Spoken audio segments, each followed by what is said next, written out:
사무엘하 22장에 있는 말씀은 우리가 많이 읽어본 말씀이죠. 이 내용들이 후대에 시간이 흘러서 이것이 시편에 기록이 됩니다. 시편 제18편에 그대로 이 내용들이 그대로 기록이 됐어요. 처음 다윗이 노래를 부르게 된 것은 지나온 삶을 쭉 돌아보니까 하나님께서 자신에게 이러한 분이셨다라는 사실을 체험했고 경험했던 것을 고백하면서 하나님을 찬송하는 겁니다. 찬송하고 하나님의 이름을 높이면서 기도하였던 그의 개인적인 신앙의 고백의 내용들이 이제 훗날에 가서 이것이 하나님 백성들의 노래가 됐습니다. 이 말은 개인적인 자신의 체험이 전부가 아니라 그 체험이 이제 모든 하나님의 백성들의 공통적인 체험이 되도록 하나님께서 이것을 시편에 기록하게 하셨다는 것을 우리가 볼 수 있다는 것입니다. 이 찬송의 기도를 하나님 앞에 올리게 된 중요한 계기 보면은 우리가 1절 말씀에서 읽은 바와 같이 모든 원수의 손 사울의 손에서 구원하신 그날에 여호와 하나님께서 다윗을 원수의 손에서 구원하신 그날에 하나님께 이렇게 찬송의 고백을 기도로 올려드렸다는 것을 보게 됩니다.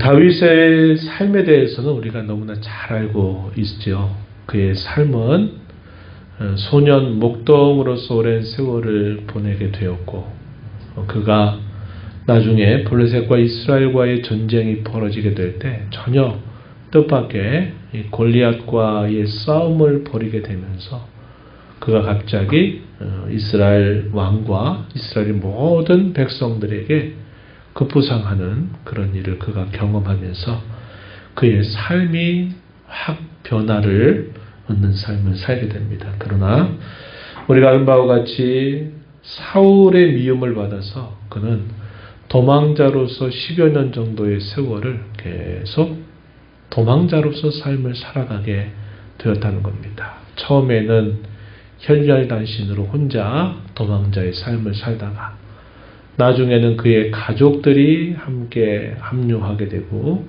더 나아가서는 그와 비슷한 처지에 있는 사람들이 다윗과 함께 하겠다 해서 다윗의 사람들로 많이 모여오게 되면서 그는 도망자의 신세에 있으면서도 자기 자신뿐만 아니라 많은 사람들을 책임지고 거느려야만 되는 그런 지도자의 역할을 감당하게 되는 겁니다.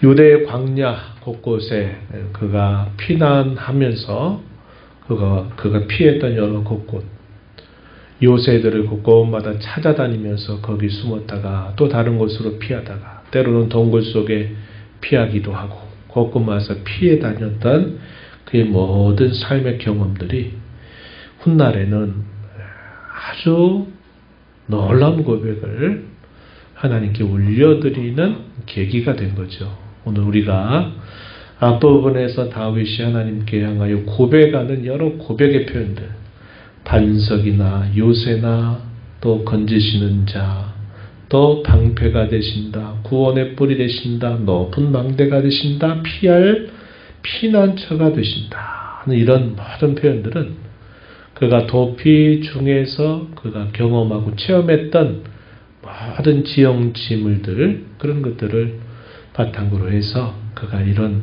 아주 주옥 같은 고백을 하나님 앞에 올려드리게 된 것이죠. 그래서 그의 인생의 새로운 전환점의 대부분의 세월들은 그가 무고한 고난을 받아 그 고난 가운데 하나님을 찾고 부르짖고 기도하고 또 그 위협으로부터 벗어나는 그런 계속적인 실험과 연단의 과정들을 그가 겪게 되죠. 그래서 계속적인 담금질을 계속 겪는 경험을 하게 됐던 것이 그의 생애에 아주 중요한 반을 이루게 되죠. 그리고 나서 사울과 그의 왕가가 결국 심판을 받게 되면서 다윗이 온 이스라엘의 왕이 되어서 이스라엘 나라를 승승장구하게 잘 이끌어가다가 어느 날 그가 밧세바라고 한 여인과 동침하고 또 그 죄를 가리기 위해서 그의 남편을 전쟁의 최전방에 내보내서 결국은 죽게 만들게 되면서 그의 인생의 또 반이 아주 예기치 못한 삶을 경험하게 됐습니다. 그래서 범죄한 이후에 극심한 징계를 당합니다. 사랑하는 아들에게 반역을 당하고 쫓겨남을 당하고 말할 수 없는 수치와 수욕을 다 받으면서 그가 참 극심한 징계를 받게 되면서 또 연단을 받는 그런 시간들이 길게 이어졌던 것이 이 다윗의 생애 또 후반의 이야기들입니다. 그래서 그 인생의 많은 이런 경험들을 통해서 결국 하나님께서 자신을 그 모든 위협과 그 모든 위험으로부터 자신을 건져주셨다고 하는 사실들을 고백하면서 찬송의 고백으로 이 사무엘하 22장의 이 내용들을 하나님 앞에 올려드렸다는 것을 우리가 알게 됩니다. 처음엔 잘하다가 또 나중에 잘못하다가 그 잘못한 많은 벌을 당하면서 또 회복되고 이런 과정들이 이 다윗에게 있었다는 겁니다. 그래서 여느 누구와 남다르게 살았다 이렇게만 말할 수 없는 우리가 인생 가운데 경험할 수 있는 많은 일들을 다윗도 경험하면서 결국 살았다는 것을 우리가 알게 됩니다. 바울 사도는 로마서 5장 3절과 4절에서 이렇게 말하죠. 다만 이뿐만 아니라 환난 중에도 즐거워하나니 환난은 인내를, 인내는 연단은 소망을 이루는 줄 알미로다 이렇게 말합니다. 연단이라고 하는 이 말의 의미는 여기 표현한 것처럼 성품을 말합니다. 성품. 하나님이 그의 성품을 계속 다듬어 가시는 거죠. 하나님의 아들의 형상을 닮아가도록 또 깎아내고 하시는 것을 우리가 연단이다 이렇게 여기서 표현하고 있는 것입니다.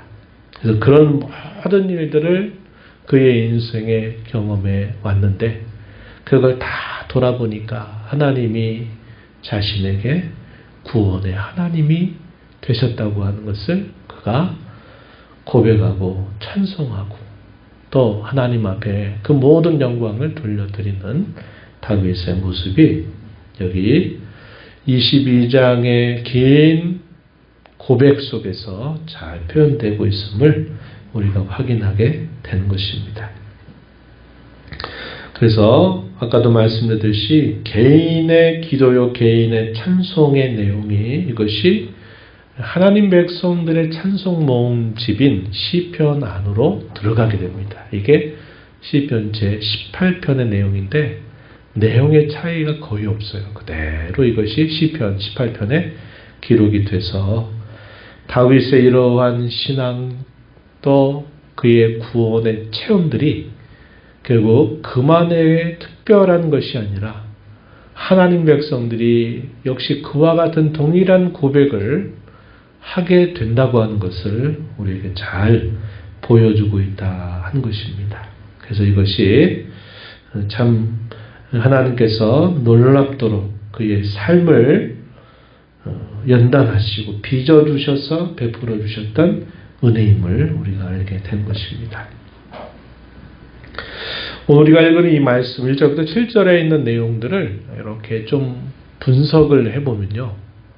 이러한 비슷한 특징을 가지고 있다는 것을 확인할 수 있어요. 어떤 특징을 가지고 있느냐? 현재라고 하는 현재에서의 신앙의 고백이 표현됩니다. 그런데 그러한 현재의 신앙의 고백은 과거에 경험한 구원의 체험들이 뒷받침이 되고 있다고 하는 겁니다. 그래서 어제의 체험이 오늘의 내 신앙을 이루고 있다는 것을 보여주고 있다는 것입니다. 한번 확인해 볼까요? 먼저 우리가 읽은 말씀 2절 말씀해 보면 이전에 2절, 3절 앞부분까지 이렇게 표현합니다. 여호와는 나의 반석, 나의 요새, 나를 위하여 나를 건지시는 자, 내가 피할 나의 반석의 하나님, 나의 방패, 나의 구원의 뿔, 나의 높은 망대, 그에게 피할 나의 피난처, 나의 구원자. 이렇게 고백하죠. 여기까지는 현재형으로 표현되고 있어요. 이 구약의 히브리어는 두 가지 시제를 가지고 있습니다. 하나는 완료 시제가 있어요. 이미 어떤 일이 딱 끝나버렸다, 완료가 됐다라는 시제가 하나가 있고, 또 하나의 시제는 반대로 미완료, 아직 완료가 되지 않았다. 이 말은 계속 지금도 그렇게 계속 진행되고 있다라는 걸 말해요. 우리가 영어나 다른 나라에는 시제가 여러 가지가 있잖아요. 그죠? 과거, 현재, 미래 이렇게 있고, 또 그 안에 단순한 그런 거냐, 아니면 거기에 또 완료적인 성격이 있느냐, 뭐 이런 것들이 시제가 참 많은데, 이 구약을 기록한 히브리어 시제는 크게 이 두 가지입니다. 두 가지. 완료가 된 것이냐, 아니면 미완료가 된 것이냐. 이 시제가 간단하죠. 그래서 완료가 됐다라는 말은 이미 이루어졌다라는 과거적인 표현을 말하고, 아직 완료되지 않았다, 미완료다라는 말은 과거로부터 지금도 계속 그렇게 되고 있다는 것을 나타내주는 표현이라는 겁니다. 그래서 우리가 읽은 2절로 3절 앞부분까지 여호와가 나의 무엇이다 라는 것은 계속 지금도 진행되고 있는 그 현재적인 고백을 말합니다. 그런데 이러한 고백에 이어서 표현되고 있는 말씀 3절 끝에 보면 뭐라고 표현했냐면 나를 폭력에서 구원하셨도다. 구원하셨다. 이 말은 완료가 됐다 이 말입니다. 과거에 하나님께서 다윗이 아까도 얘기했지만 10여 년 넘는 세월 동안 계속 도망자로서 방랑 생활을 하고 있는 동안 쫓기는 삶을 살고 있을 때 그 위험천만한 그 위협, 공갈 협박, 또 잡히면 죽임을 당할 수밖에 없는 여러 상황들이 계속 반복되었음에도 불구하고 하나님이 그런 모든 원수들로부터 하나님이 구원해 주셨다는 겁니다. 그 과거의 오랜 경험이 계속 자신에게 반복이 됐던 것이 오늘의 자기에게 뒷받침이 되어서 그가 오늘 뭐라고 표현하느냐. 여호와는 나의 반석이시고 나의 요새시고 나의 피난처고 나의 높은 망대가 되시고 나의 구원자가 되시고 등등 이렇게 고백하고 있다는 겁니다. 그러면 뒤로 또 가서 한번 또 보세요. 4절 이하로 보면 4절에서 내가 찬송받으실 여호와께 아뢰리니 내 원수들에게서 구원을 받으리로다. 우리가 보면 이게 과거에 다 끝나버린 일이 아니라 지금도 앞으로도 계속 그렇게 될 것을 다윗이 고백하고 있는 겁니다. 그의 신앙을 고백하고 있는 거예요. 그렇죠? 무슨 내용입니까? 내가 하나님께 구원의 하나님께 도와달라고 구원해달라고 기도하면 하나님은 그 기도를 들어주신다 하는 것이 지금도 앞으로도 계속 된다고 하는 그의 신앙의 고백을 이렇게 표현했어요. 그러면 그 다음에 어떤 내용들이 나올까요? 5절, 6절, 7절에 보면 자신의 과거에 이미 이루어졌던 경험들을 또 말하고 있다는 겁니다. 5절 말씀해 보세요. 사망의 물결이 나를 애우고 불의의 창수가 나를 두렵게 하였다. 그리고 스올의 줄, 죽음의 줄이 나를 두르고 사망의 올무가 내게 이르렀다.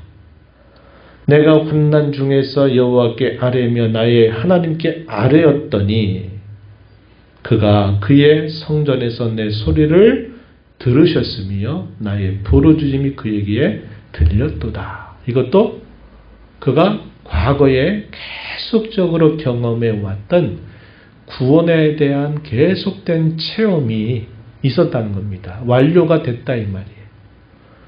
그것이 뒷받침이 되니까 오늘 내가 하나님 앞에 어떤 고백을 하느냐. 내가 여호와께 아뢰면 구원의 하나님께 구원해달라고 기도하면 하나님은 또 나를 건져주실 것이다. 이렇게 말하고 있다는 겁니다. 그래서 히브리어 시제로 다시 돌아가면 그거예요. 미완료적인 신앙의 고백. 그것을 뒷받침하고 있는 과거의 완료적인 구원 체험. 이것이 하나의 이야기를 말하고 그 다음에 또 하나의 이야기를 말하면서 계속 그의 현재적인 신앙 고백 그리고 그 현재적인 신앙의 고백이 이루어지게 했던 그의 과거의 구원의 체험들 이것이 이렇게 짝을 이루고서 고백되고 있다 하는 것을 우리가 알게 된다 하는 것입니다. 그래서 우리가 정리할 수 있는 표현이 바로 그거예요. 그의 과거의 오랜 경험들, 체험들이 뒷받침이 되어서 오늘 그의 신앙을 이루고 있다고 하는 것을 우리가 알게 됩니다. 우리가 신앙생활을 하면서 우리 삶 속에 하나님이 때로 우리가 바라지도 않고 원하지도 않는 많은 여러 일들을 경험하게 되는 것이 그때는 그게 낯설고 힘들고 어렵고 그런 일이 없었으면 하는 마음은 누구나 다 가지고 있습니다. 그런데 그런 일들을 하나님이 우리에게 허락하실 때는 우리의 일상 속에서 하나님이 베풀어 주신 그의 구원의 경험과 체험들을 통하여서 우리의 신앙을 더 다듬고 우리의 신앙을 더 깊고 튼튼하게 하시려고 하시는 하나님의 뜻이 있다 하는 것입니다. 다윗의 생애 아까 이야기했어요. 그의 삶의 어떻게 보면 앞부분은 참 얼마나 오히려 그것이 그의 인생의 후반이었으면 얼마나 좋았겠습니까? 예?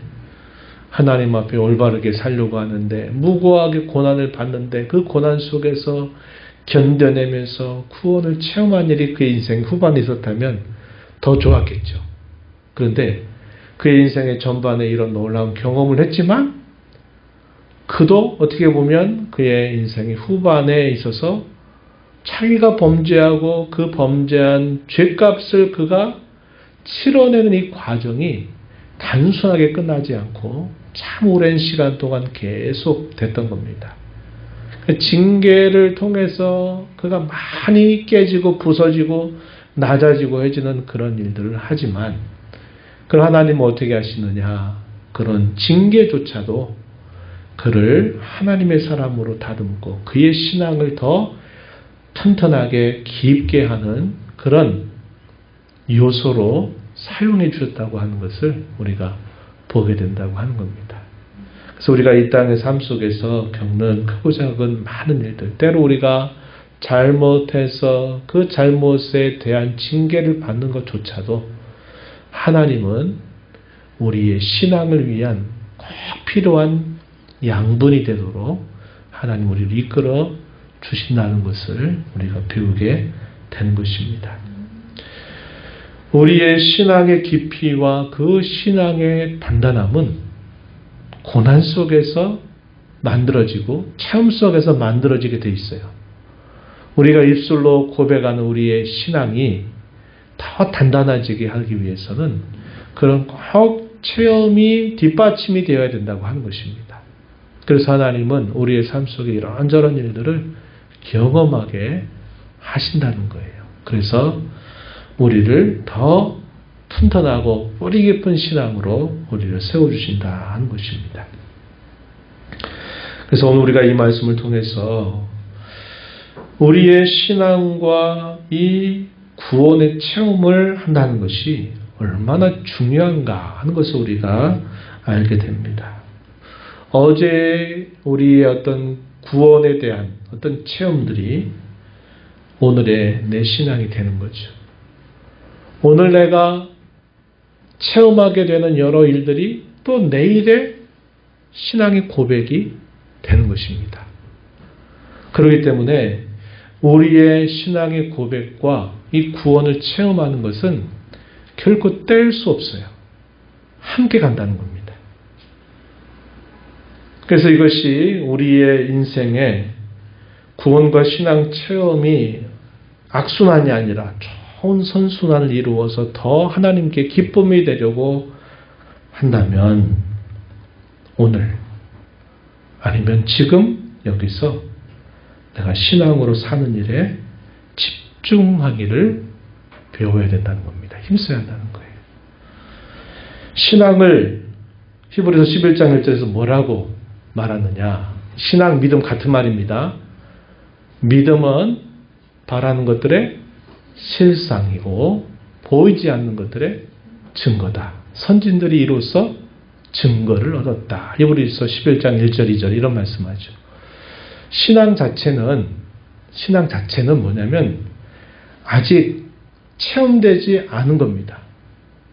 그러나 체험을 바탕으로 해서 내가 하나님 앞에 고백하는 거예요. 그런데 그 신앙을 내가 굳게 붙들면 나중에 가서 보게 되면 바라는 것들이 이루어지게 된다는 겁니다. 지금은 보이지 않지만 보이지 않는 것들이 분명히 나타나게 된다는 것을 알게 해주는 거예요. 신앙은 바로 그렇다는 겁니다. 내가 믿었더니 그것이 바로 지금 다 이루어졌다. 이런 것보다는 사실 내가 믿는데 지금 이루어진 것은 아니에요. 그러나 시간이 흘러가면 나중에 그 체험들이 쌓이게 되면서 나중에는 그것이 실제로 이루어진다는 것을 경험하게 되는 겁니다. 그래서 우리가 믿음을 가지고 산다는 것은 지금 내 눈앞에 뭔가 보이지 않고 내 귀에 들리지 않고 내가 충분히 상식적으로 잘 납득이 되지 않아도 우리가 믿음을 가지고 산다는 것은 내가 지금은 아직 경험하지 않았지만 내가 이 믿음을 진짜로 알고 이 믿음을 붙들고 인내하고 기다리고 거기에서 떠나지 않고 살게 된다면 하나님은 훗날에 그 우리가 바라고 기대했던 것보다 더 좋은 것들을 하나님이 우리에게 가져다 주신다는 것을 우리는 경험하게 된다고 하는 겁니다. 과거의 체험이 오늘의 신앙을 이루고 오늘의 우리의 신앙이 굳게 우리가 그 신앙을 붙들고 살아간다면 그 신앙의 내용들이 미래에 우리의 것이 되도록 하나님이 역사하신다는 것이죠. 그래서 우리가 눈에 보이는 것에 따라서 우리의 감정이나 기분에 따라서가 아니라 하나님이 이렇게 말씀하셨으니 그 말씀대로 될 것입니다. 마치 우리가 예수님의 수태고지를 천사가 마리아에게 이야기했을 때 말씀대로 내게 이루어지리다 라고 마리아가 응답했던 것처럼 오늘도 그러한 우리 신앙을 가지고 응답하면서 우리가 살아간다면 그 약속의 내용들을 우리도 체험하게 될 것이다 하는 것을 우리가 확신할 수 있다고 하는 겁니다. 이러한 삶을 잘 믿음으로 살아가는 정말 여러분이 되기를 바랍니다.